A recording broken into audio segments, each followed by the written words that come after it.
Susan Jane Rome, mindset master and leadership coach. I actually realized today that I can't say I owe an apology, but I felt like that because my journey's been to come from extreme self-rejection, self-hatred, to really finding a place of valuing myself and loving myself, which I didn't even know as many years as I worked at it that would ever happen. I kept dancing around the word confidence, to be who we need to be, to do the things that we know we need to do in this world. But confidence just didn't quite fit, because you have experience, you have expertise.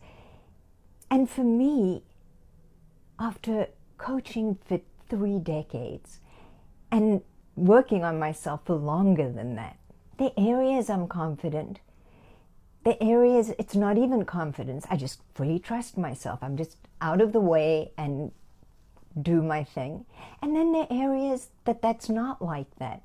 And confidence kind of seems like an overall, and it's not what it's about. Maybe it's about courage. No, maybe. It's about courage. It's about courage. But what's under that courage? And I've resisted this, talking about self-love, because, I don't know, I think on some level it feels corny, or I think it's overused so it doesn't have meaning. But there's no question, after working with thousands of women, that self-worth, which comes from self-love, determines what we receive, determines our results, determines whether we believe we live in an abundant universe. You know, Einstein said there are only 2 ways to live. One is as if nothing's a miracle, and the other is as if everything's a miracle. If we don't have love for self, how can anything be a miracle? And if we're working and doing all the things to manifest abundance and to manifest miracles, it can't happen without our own love. We're in deficit to begin. And society has supported looking to the externals for our value, using external barometers. But let me tell you, the times in my life that I didn't hit my goals, that I couldn't quite achieve what I'd set out to, forced me back on myself in a way that demanded either I fall into the pit of shame, and I came from there, I know what that is, or I gather all my resources and all my strength to get behind myself and value myself anyway. And those times have been truly the greatest gifts. Those have been miracles.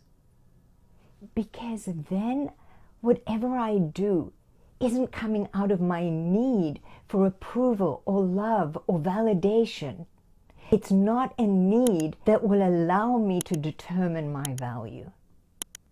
If we don't rectify that, we will always be running on deficit. You may make money, but you'll have an energy deficit. You'll have a time deficit. You'll feel pressured by whatever, but there's always going to be lack, scarcity, because it's in your foundation.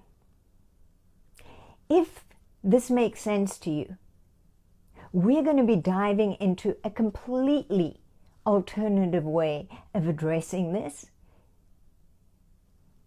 and stepping into who we are as a child of God, who we came here to be, so that we can show up, offer our services, sell, understanding that there's no closing a sale.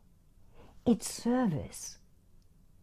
It's understanding that you're the manifestation to someone's prayer, your unique gifts, to your unique life experience that have chiseled you into the perfect vehicle for that person to transform. That can't happen without us lining our being with love and acceptance. I promise you this will change your life. I promise you.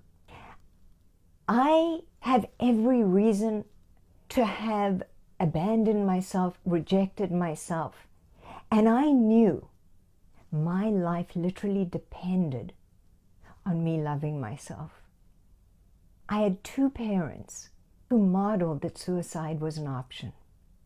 One succeeded, one didn't, and I found her and saved her. She was unconscious for 2. I saved her. God used me to save her, however. But my life depended on it. And today, every day, I wake up and my life's a gift. I love you.